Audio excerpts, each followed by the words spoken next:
Сайлооны суурийн ажил нэг ийм янзтай явж байна. Өнөөдөр 5 сарын 13.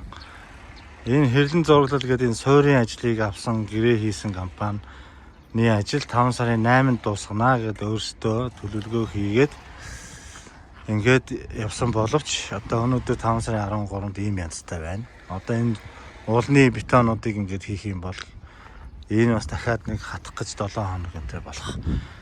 Ийм асуудал байна. За тэгээд цааталт нь манай Сайлоо огсрох компани хүмүүс ирчихсэн байна. Бас Турк мэргэжилтэд ирсэн байна.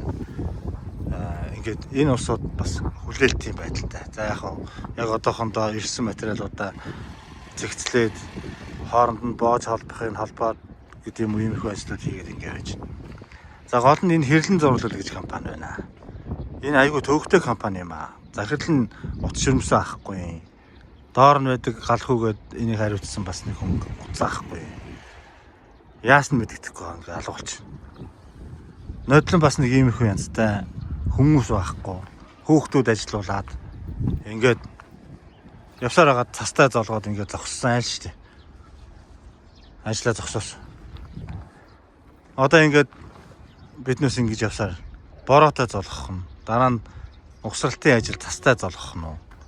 Энэ хэрлэн зураглал гэж компаниас болоод одоо биднээс энэ маш их одоо чирэгдэж байна.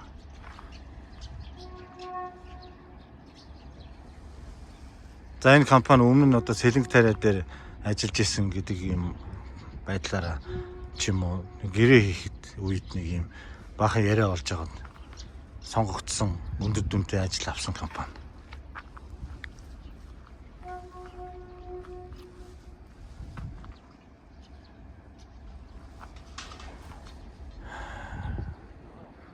Тэгээ гол нь энэ усаад ингээд утас ширмсэн авахгүй биднээс бол байдгаараа дэмжиад пүүшлээд ингээд хамтраад ажлыг барья гэдэг ингээд утсаар нь залгаад ингээд ярих гэхээр ингээд утас авахгүй. Яасан мэддэхгүй алга болчихно.